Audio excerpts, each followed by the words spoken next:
at Peterson Auto. Today we're going to discuss wiring on an engine swap. This is kind of an excuse video. I just got, for Christmas, a brand new HD camera. So I was filming in 720 before, now I'm filming in 1080. So video quality will be going up. And it's a topic I've kind of wanted to cover, but I really just hadn't got around to it. So I think I'm going to talk about wiring your engine swaps a little bit today, and give you some tips, tricks, and just a general word of caution and how-to on that topic. So you can see here's the DT360 in the Dolly build, the 88 Ford pickup project we're doing here, and I have wiring strewn everywhere. Right now I'm in the stages of just mocking everything up, so you take your harness and lay it out. Some things you're going to have to consider when doing your wiring is resistances of your different senders and whatnot. The previous engine, the IDI that was in here, was wired up with all aftermarket gauges. So all the senders have been transferred over. That makes my job a good bit easier. So when we get in here now, we have a bunch of different wires running everywhere. One thing here is the alternator wiring on this side. You can see it right here under the radiator hose. I have that routed in this general vicinity. Anything going over to the alternator goes through these two wire looms here, which I'll probably wind up combining into one loom sometime here in the future. Here's our actual wiring, and then the big wire you see right here is going to be the battery charge wire. So this is a Ford 3G alternator I'm running here. They're pretty common, and they're used all over the place for swaps and whatnot, because they're very easy to wire up independently from any kind of ECU or whatnot that you may need. So we have that routed here. It's routed away from the belts. It's one thing to remember. Keep your wiring away from any belts, anything moving. Keep it far away. These wire ties, wire clips work great for that. You also want to keep away from anything hot. This wire here, it's probably a little bit close to the heater hose. Right now it's kind of laying on it. Or the radiator hose, sorry. So I'm going to actually wind up zip tying it to the other harness, the other wire, which is sheathed in wire loom here, just to keep it more out of the way. Then you have a couple of different other wires you want to deal with here. You have all your senders. We're going to have the oil pressure on a mechanical gauge coming out of right here. I'll show you in a minute. The coolant temp is back here off of this green wire. And then these blue and purple wire run down to the, what is that? Oh, that's for the tachometer there, because our tach sensor is actually off the bell housing. So I'm going to go ahead and get the camera and give you a little more detailed tour, and show you how I'm going to start routing everything once I get things back together. You'll see here soon the fender's on, so I can start getting the wiring harnesses in place and get them all routed where they need to go. Okay, YouTube. You can see here we have the tach wires running back down and in. This part on the firewall is permanent. However, I'll most likely separate them out of this harness here and run them up along the firewall, just to get them away from any heat and whatnot. I do have this ground here I have to make a decision on what to do with. We'll figure that out then. It's just a ground. I can ground it in multiple places. Let's see here. Yeah, this pink wire and the leads coming out of it were the coil wire for this harness, since it had a diesel in it. That was used for the fuel shutoff solenoid. that's no longer going to be used because the shutoff is mechanical on this engine. However, I will be terminating this wire properly and tucking it back into the harness. The reason for that is if I ever want to run an electronic shutoff, I can do that. But, you know, that's one consideration for your wiring there. Your whatever engine you're doing, be it a carbureted engine, EFI, you know, your coil or ignition power from the key will need to be routed somewhere. In this case, I don't even need any of them, so we're getting rid of that. We can get you a good view. Down back here on the side of the head behind the intake, there you go. See this little stud? I just have it loosely attached right now, but that's where the coolant temp sensor is, into the back of the cylinder head.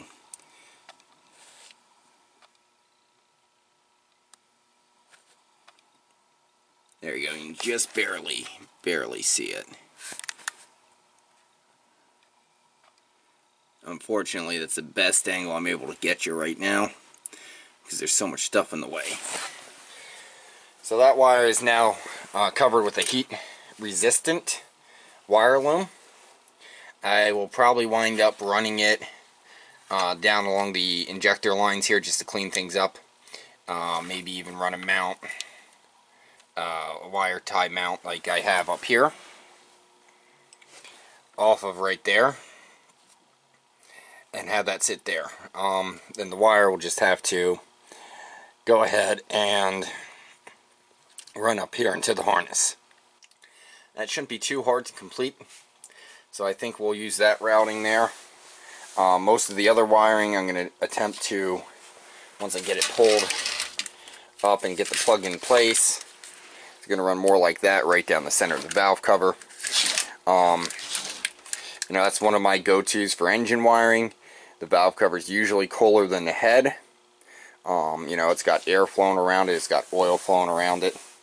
So I'll go for running stuff on the valve cover for any inline engine without any real problems, and you should be pretty happy with those results.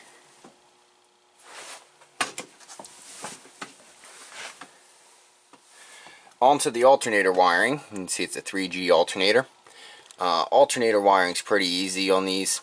You have one wire off of the yellow terminal, not the yellow terminal, the red terminal, the battery terminal here. That's your big gauge wire, which is one right here. Then you have a couple other wires running in, and you have a couple coming out of your regulator here. The one you want to remember is the center terminal, which is your S terminal for your stator. It runs over to this little plug in here. You can see it or not. See the wire back there runs up into that plug on the 3G alternator. And then the other two wires here, one runs into your harness for your ignition, and the other will run to the battery terminal. And that's really all you need for a 3G Ford alternator hookup. That's why I use them a lot, is you have the battery voltage sensing wire, you have the stator wire here. It goes into that little terminal that will turn the alternator on and off when the regulator deems it's necessary. And then you have the wire going up to your ignition that's going to go ahead and tell the alternator, hey, the ignition's on, the engine's running, you can turn on. And it'll turn the alternator on as need be. Right over there, you can see the factory DT360 coolant temp sensor. That's right below the thermostat housing, or next to the thermostat housing actually on this engine. I could use that port for a coolant temp sensor. That'll probably be pulled and plugged because I use the port in the back of the head. The reason I use the port in the back of the head is simple physics. There is more stuff back there. It is more likely to get hotter in the back of the head. So I use that port back there.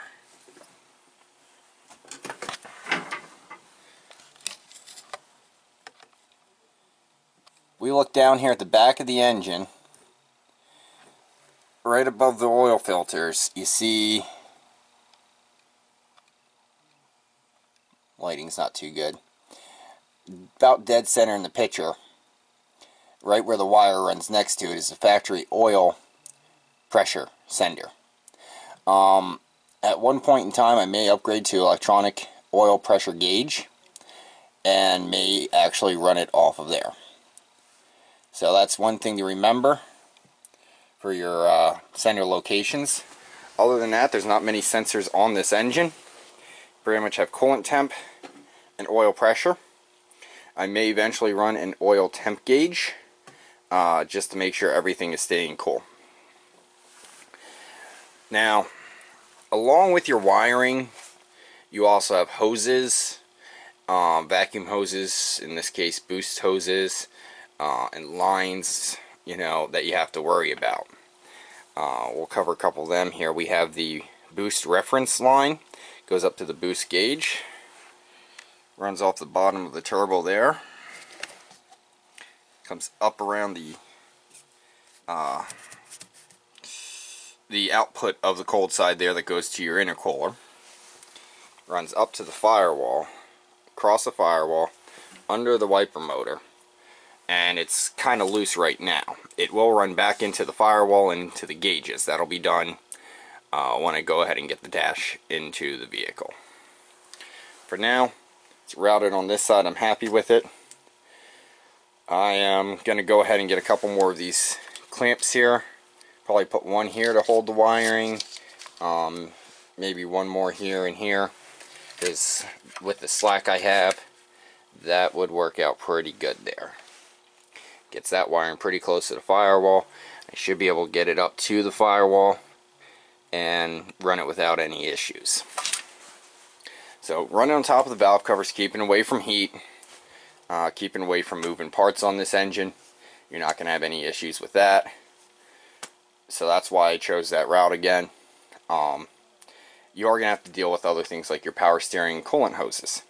The heater hose is going to come off of here, and I may even wind up using that coolant temp port there in the head for the other one. So they're going to come off of here, run together, back over the turbo somehow and into there. I think our best way of routing these lines is going to be come out, over, down to a bracket somewhere in this area. That's going to probably sit like that, and then back and in. It's going to keep it away from the turbo, which is going to get hot, and the exhaust which is going to get hot. So that's probably how our heater hoses are going to run. The power steering pump mounts in that opening right there. Unfortunately, it's not in at this time. It's a gear-driven pump, so it's driven off the gear train of the engine versus a pulley. I need to get some of the fittings to the local Napa to get a hose made. We're going to have a pressure and return in that system somehow, and those will have to be dealt with in one way or another. My current solution for power steering hoses is going to have the pressure hose run up a few inches away from the exhaust manifold, and again mount off of these studs that stick out of the top of the valve cover, and then run over to the Hydro Boost unit right there behind the master cylinder. From this angle you actually can't see it, but if you see you can see the stud sticking out the top there, where the return goes, the little like nipple, and it goes right in that area. So we'll run it over to that area. Then from the Hydro Boost, it's going to run down to the steering box, and then the steering box is going to have a return. The return is going to go from the steering box to that black reservoir there, with the return from the Hydro Boost. They're both going to go to the black reservoir. They're going to tee together, and you can see there's two fittings on the bottom of the black reservoir there. The big one on the right is going to go into the reservoir, and then the little one on the left is going to run out of the reservoir, and most likely for the routing on that, I'm thinking of going down underneath the engine and back up. Now the one concern I have with that is this is a wet sleeve engine, means I can in-frame it. I designed the crossmember, if you recall previous videos, to be able to be removed so I can take the engine apart in the vehicle, leave the block in there and take the oil pan off and whatnot. So putting a hose down, there's one more thing I'd have to deal with in that process. If I would do that, I'd probably have to put a ball valve on either side to shut it off and just have minimal leakage. If that is something I'm not okay with, it will probably have to run up and around the firewall, then back down. Now that's going to get tough. So, you know, I'm going to see what I have hose-wise and what room I have to work with and try to get that routed in a manner. It's not going to touch anything hot, and it's not going to touch anything moving. See the starter there, well, the starter solenoid. There's a big terminal on top and a little terminal on there. Big terminal already has a wire on it, which runs right there in front of the shock towers and around and down. Now, that would be another piece of wiring, but runs down to there where you see that electrical tapes. Electrical tapes on the joint between the small wire and the big wire. They're all big because of this engine. That was my ground. That is now going to be my hot wire. I know it's black. Hot wire should be red. It doesn't matter as long as you know what's going on, really. I'm going to use that wire because it's so heavy, so thick. It'll carry the amperage needed. So you got to keep those wires, that and your block ground, away from moving parts too.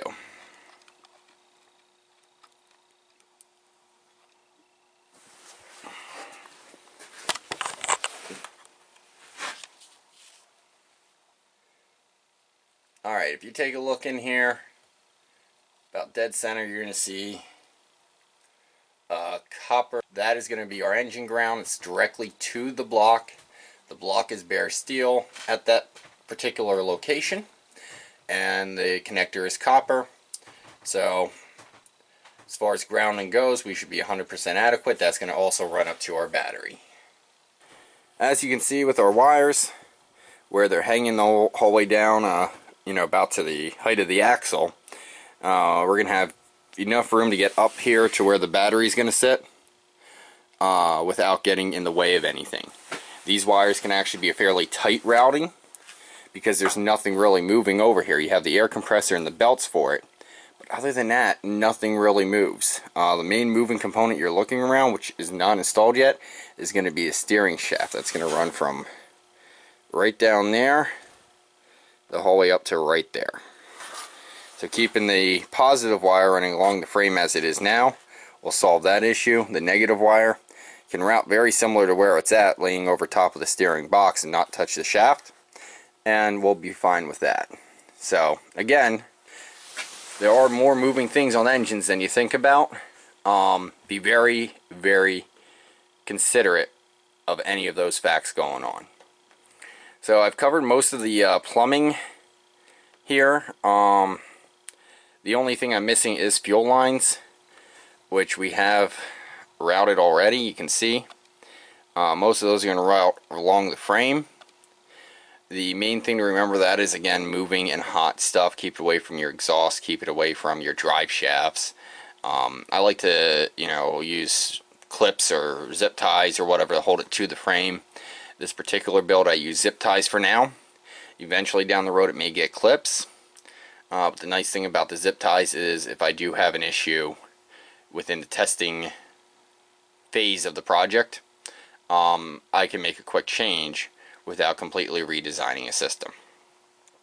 Where it touches anything that it may vibrate on, for example right there where you see the word line in fuel line, it goes into the frame. I will put some wire loom on that to keep it from chafing, as the engine will move back and forth just a little bit when it is running. When you apply torque to it, it's going to crush the mounts on one side and loosen up on the other side. Not loosen up, But you know, the way it works is the engine will move a little bit, and that little bit of movement is enough to eventually wear through something like a fuel line. So anything that goes from body or frame to engine, you want to make sure that you have enough slack to allow movement, and that you are not going to be chafing on anything because of that movement. As you can see with the turbo line over there, the copper line in the background, there is plenty of distance. Same thing with the big black alternator wire there. There is plenty of distance for the line or the wire or the hose to flex and move in that location. So, hope you like the new camera. Hope you enjoy the video about the basics of wiring in an engine for a swap or any custom application like that. If you have any further questions, concerns, or anything, let me know. And as we get more and more done on this, I'll go ahead and show you more of the details as they are finished with the wiring and plumbing of the DT360 in the dually build. So thank you for watching, YouTube. Please like, comment, and subscribe to Peterson Auto.